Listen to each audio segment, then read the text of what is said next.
Un saludo y sean bienvenidos a este encuentro con nuestra asignatura Español Literatura, dedicada al grado noveno del nivel educativo secundaria básica. Sepan que este encuentro de hoy lo estaremos dedicando a repasar algunos contenidos que ya ustedes trabajaron en clases con sus profesores. Es por eso que si están listos, les presento las temáticas correspondientes al día de hoy. Estaremos dedicando la emisión al contenido relacionado con la comprensión de textos y al contenido gramatical, las formas no personales del verbo.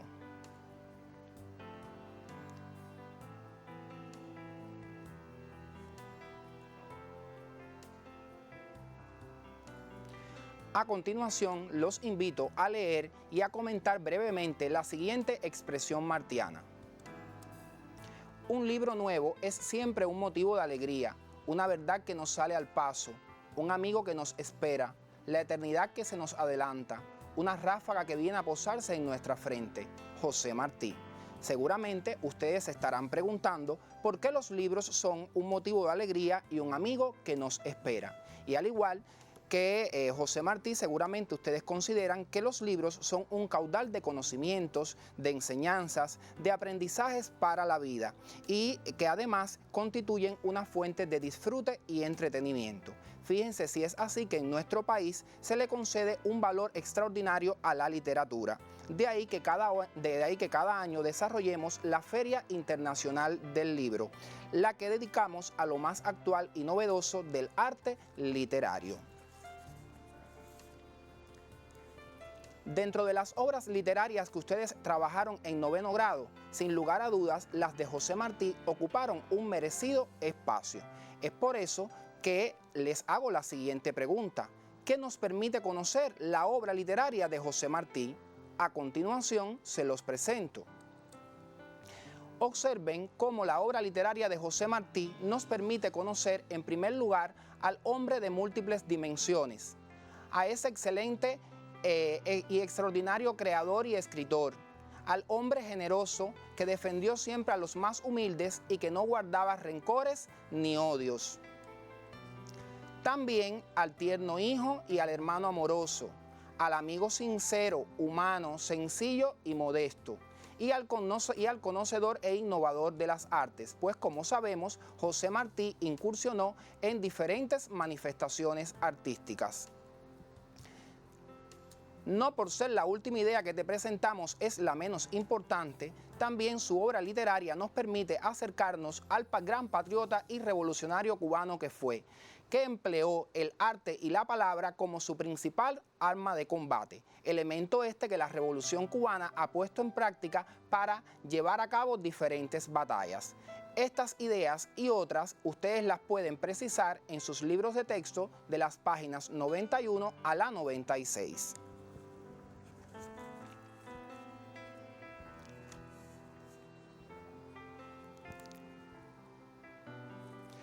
Como les dije anteriormente, en el programa de estudios de noveno grado de la asignatura Español Literatura, ustedes dedicaron una unidad completa al estudio de la obra de José Martí. Es por eso que a continuación los invito a realizar un recorrido por algunas de las obras que trabajaron en clases. Estaremos ofreciendo determinados elementos sobre estas obras y orientando un grupo de ejercicios que les van a permitir comprender nuevamente estos textos que fueron seleccionados por sus maestros y que aparecen en el programa de estudios. Les pedimos que tomen las anotaciones pertinentes y sobre todo los ejercicios que les orientaremos. El recorrido lo iniciaremos por la obra El presidio político en Cuba. Recuerden que Martí es encarcelado por haber escrito junto a su amigo Fermín Valdés Domínguez una carta a un compañero que se había alistado al cuerpo de voluntarios. En la carta le llaman al amigo apóstata. Estando en presidio, Martí pudo conocer la crueldad de ese lugar, porque vio al niño Lino Figueredo de 12 años enfermo de viruela y que desconocía por qué estaba preso, y al anciano don Nicolás de más de 80 años enfermo y que también lo hacían trabajar duramente. El objetivo de Martí con este artículo era censurar al gobierno español, que era capaz de encarcelar a niños y personas inocentes. Martí tenía apenas 16 años cuando es llevado a presidio, pero por las gestiones que hicieron sus padres, lograron cambiar la pena de 6 años en presidio en las canteras de San Lázaro por la de destierro a España. Al llegar a España, solo tenía 18 años y escribe este triste testimonio para denunciar los horrores del sistema colonial. A continuación nos referiremos al epistolario de José Martí. Les pido que presten mucha atención porque estaremos haciendo una interesante sugerencia que de seguro la van a disfrutar mucho. Les sugerimos recordar la carta que dirige Martí al generalísimo Máximo Gómez, en la que lo convoca a la guerra. Seguramente también conocen por la asignatura Historia de Cuba que, al igual que a Gómez, Martí le escribió cartas a los principales líderes de la gesta independentista de 1868, ya que su objetivo era lograr la independencia de Cuba.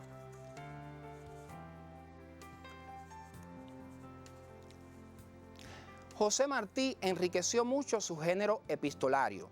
Es por eso que nosotros le quisiéramos proponer desde aquí que localicen este libro titulado Cartas a María Mantilla, la niña amada de José Martí, para que puedan disfrutar de estas cartas. En ellas encontrarán múltiples enseñanzas y lecciones que les servirán para la vida. Aprenderán a aconsejar, a amar, a querer, a ser buenas personas. Se las recomendamos, seguramente muchos tienen el libro, otros lo podrán localizar, pero de igual forma les digo que en el cuaderno martiano número 2, correspondiente al nivel educativo secundaria básica, también aparece una selección de las cartas de José Martí a María Mantilla. También les quisiera presentar este otro libro, que lleva por título Ismaelillo, libro que escribió José Martí y lo dedicó a su hijo José Francisco, y que a continuación nos estaremos refiriendo a dos poemas que ustedes también trabajaron con sus profesores en clases y que aparecen en este interesante libro. Los poemas a los que nos referimos son Mi Reyecillo y Mi Caballero, que pertenecen al libro de poemas Ismaelillo que les presenté anteriormente y que está compuesto por 15 poemas. Este libro fue publicado en el año 1878. Es un libro que Martí, como les informé, dedicó a su hijo José Francisco, al cual él llama Ismaelillo, nombre bíblico que significa fuerte frente al destino. Es un libro donde Martí expresa todo su amor paternal y donde también demuestra el amor por su Cuba, que seguía sin independencia, pues él escribe este libro tras la firma del Pacto del Zanjón, hecho que marcó a nuestro Martí. También deben conocer que no es un libro que fue escrito para niños, porque el lenguaje no es un lenguaje infantil. Tiene varias concepciones filosóficas, no es como en el caso de la Edad de Oro, que sí tiene un vocabulario accesible. Martí escribe el libro porque está separado de su hijo y Cuba no ha logrado la independencia, y esto le ha provocado un gran dolor y una inmensa pena a nuestro héroe nacional.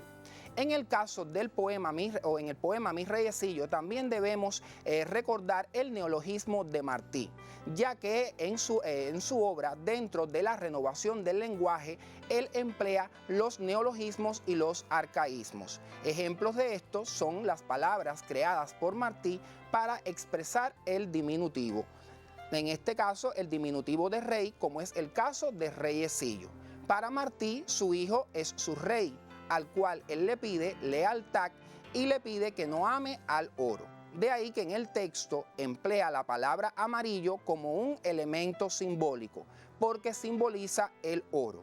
Y los hombres que ambicionan el oro son crueles y ambiciosos.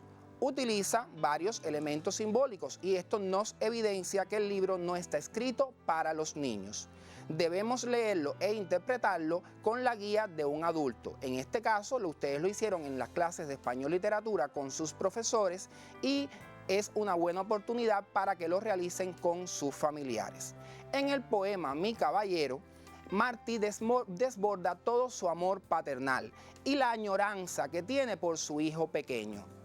emplea también en este poema una serie de elementos simbólicos y el neologismo con el empleo del diminutivo jinetuelo, que es una forma novedosa de usar el diminutivo. Se aprecia también el profundo amor que siente Martí por el niño y viceversa. A modo de información, también deben conocer que los versos son versos de arte menor y el poemario se caracteriza porque sus 15 poemas lo integran versos de arte menor.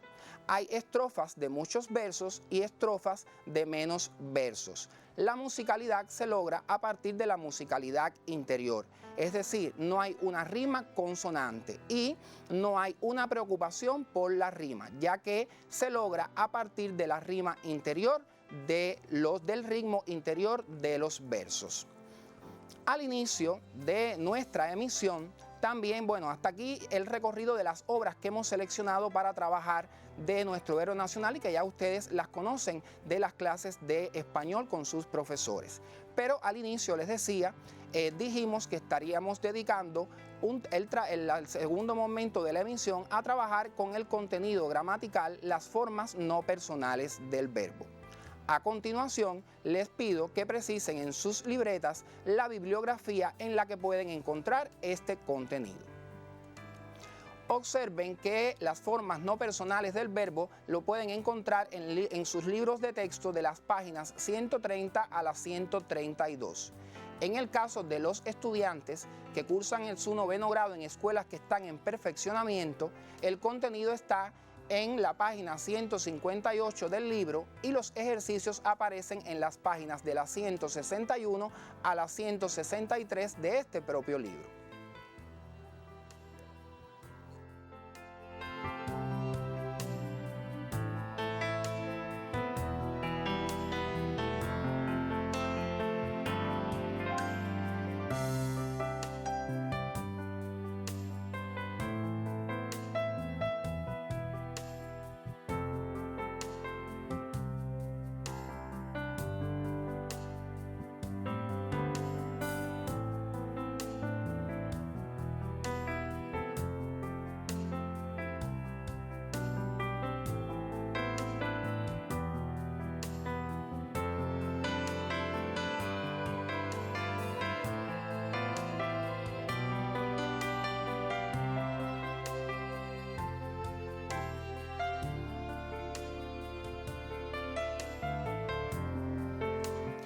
A continuación les precisamos los elementos relacionados con las formas no personales del verbo. Les pido que observen y que precisen en la libreta las ideas que les presentaremos. Las formas no personales del verbo, como ustedes ya conocen, son aquellas formas del verbo que no presentan morfemas que indican la persona gramatical, ni el tiempo, ni el número, ni el modo. Y también reciben el nombre de formas verbales no conjugadas. Ellas son el infinitivo, el gerundio y el participio.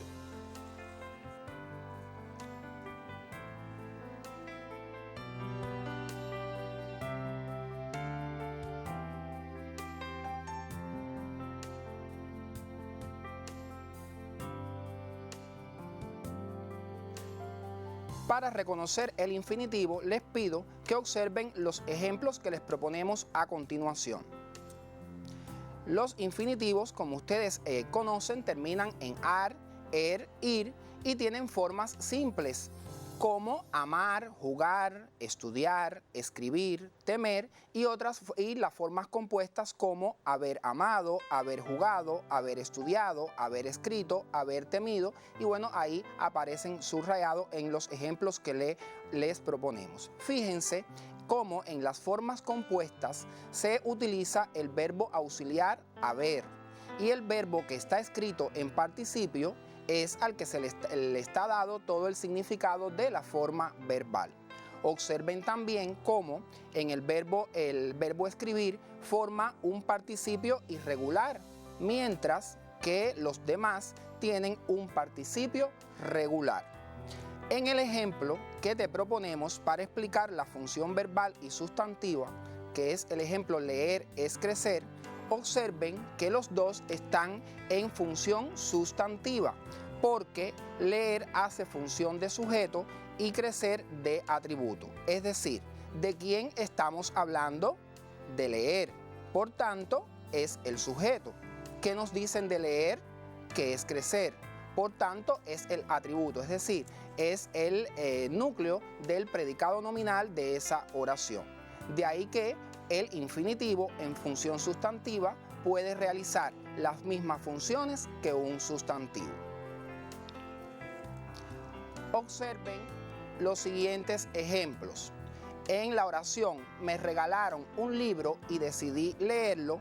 Observen que tenemos el infinitivo y unido a él el pronombre personal lo. Por tanto, aparece en forma enclítica.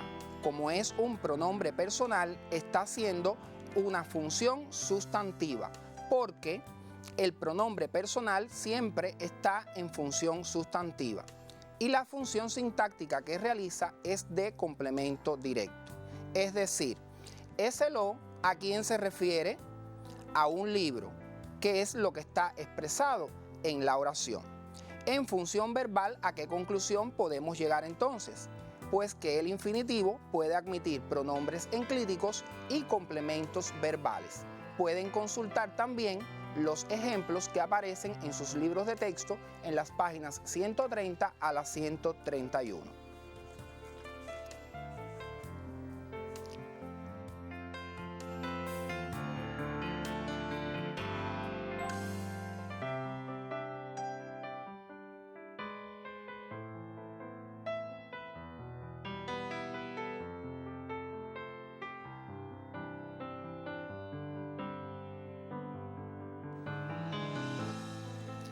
A continuación te precisamos también los elementos relacionados con la forma no personal del verbo participio.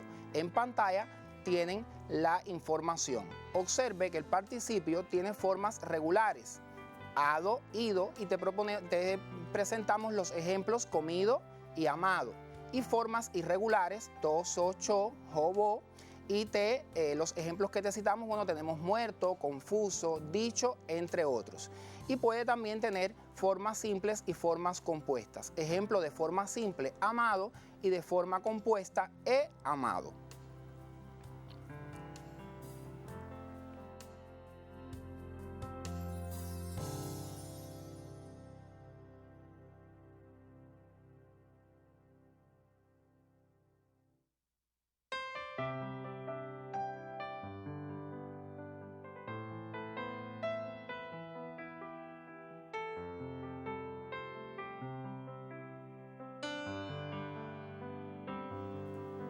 Te explicamos también las funciones que realiza el participio.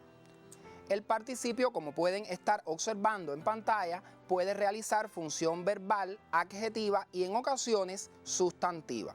Observen en el ejemplo que les proponemos, el niño educado saluda al entrar al aula. Observen que educado está en función adjetiva, manteniendo la concordancia de género masculino y número singular con el sustantivo niño. En el ejemplo que les proponemos, su mirada es inteligente. Fíjense que mirada es un participio con función sustantiva, porque es el núcleo del sujeto de esa oración.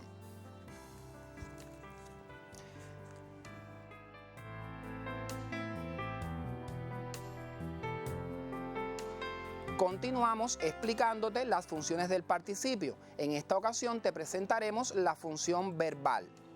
Fíjense por la información que tienen, que están observando que la función verbal del participio siempre va a estar representada por la forma compuesta y la constituyen todos los tiempos compuestos del verbo. Observen que en el infinitivo compuesto el verbo auxiliar aparecía en infinitivo y el verbo que expresaba la acción en participio. En el participio compuesto, el verbo auxiliar aparece conjugado y el verbo que tiene el contenido semántico pues aparece en participio. En el primer caso que les proponemos, he leído, pertenece al modo indicativo y en el segundo ejemplo, hubieras estudiado, pertenece al modo subjuntivo. En ocasiones, el participio simple también puede hacer función verbal. A continuación te explicamos con ejemplos que te proponemos. Observen la oración que les presentamos. Terminada la clase, realizaré los ejercicios. Fíjense cómo la forma no personal del verbo terminada expresa una acción, en este caso la acción de terminar. Y vale preguntarnos, ¿cuándo realizaré los ejercicios? Pues cuando termine la clase. Les pido que estos ejemplos y otros que aparecen en su libro de texto, ustedes los consulten en la página 131.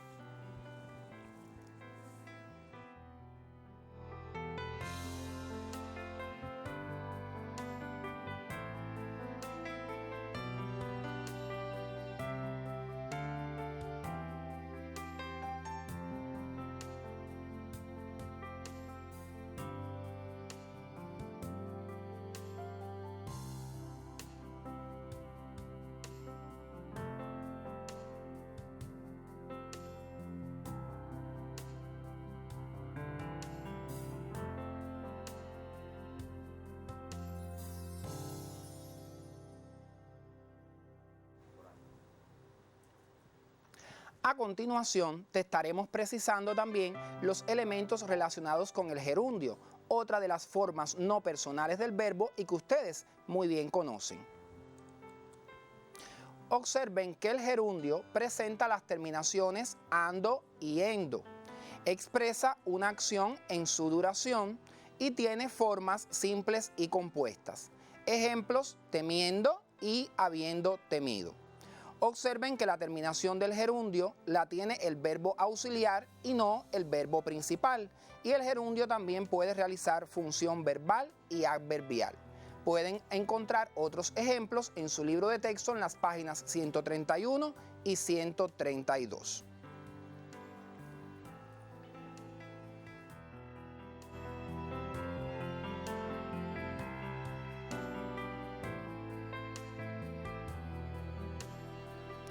Te presentamos la función verbal del gerundio. Observen en el ejemplo, se alejó cantando alegremente, como la forma no personal del verbo cantando es modificada por el adverbio alegremente. En el ejemplo, estuvo mirándote, fíjense cómo aparece el pronombre personal te, que está realizando una función sustantiva y una función sintáctica, en este caso como complemento directo. También pueden consultar los ejemplos que aparecen en las páginas que les estamos presentando de su libro de texto. El gerundio también puede, también realiza función adverbial. Observen en el siguiente ejemplo, entró riendo, como la forma no personal riendo está modificando al verbo entró. En ocasiones, el gerundio también puede tener una función adjetiva. Observen en el ejemplo, café hirviendo, cómo hirviendo está modificando al sustantivo café. Otros ejemplos los pueden precisar en sus libros de texto en las páginas que les estamos proponiendo.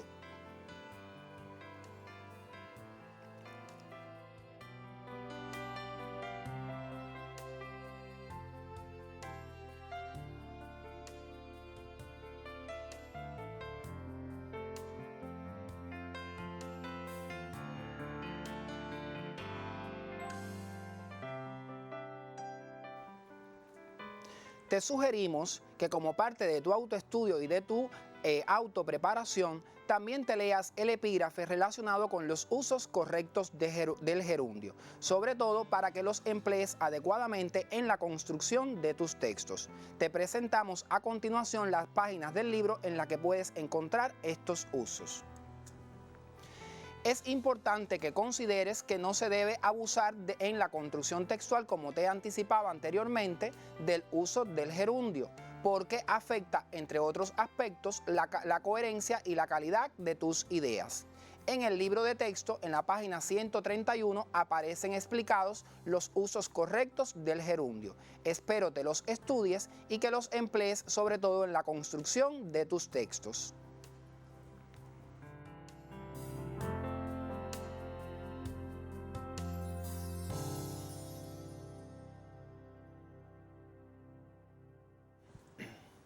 Te proponemos ahora los ejercicios que podrás encontrar en tu libro de texto que te permitirán practicar las formas no personales del verbo, un contenido importantísimo de este grado y del nivel educativo secundaria básica.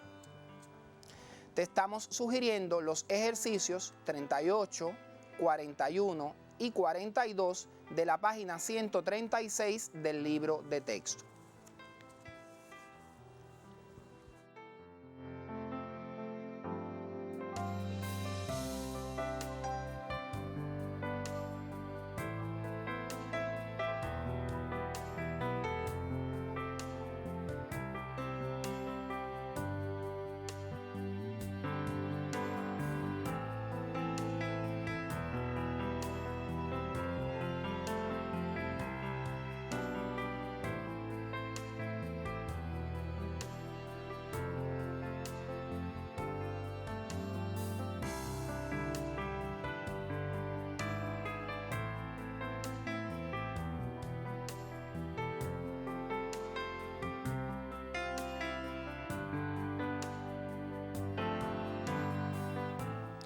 Y hasta aquí nuestro encuentro de hoy, que estuvimos dedicando a recorrer algunas de las obras de José Martí que ustedes trabajaron en la asignatura en este curso escolar, y también al contenido gramatical relacionado con las formas no personales del verbo. Te proponemos que trabajes en los ejercicios que te orientamos, que tengas en cuenta todas las orientaciones que te ofrecimos en esta emisión y que por supuesto seas disciplinado, te mantengas en casa, que no salgas a la calle, pero no lo hagas solamente por ti, hazlo por tu familia, hazlo por mí, hazlo por todo nuestro pueblo y por nuestros médicos que muy bien se lo merecen, porque esta es la única manera, el aislamiento social, para lograr frenar esta peligrosa enfermedad. También aprovecha que estás en casa y pon en práctica las medidas de ahorro de energía y electricidad, sobre todo las de electricidad en los horarios pico, para evitar estos apagones que resultan tan molestos. Y nosotros nos estaremos encontrando nuevamente en una próxima emisión. Hasta entonces, muchas gracias.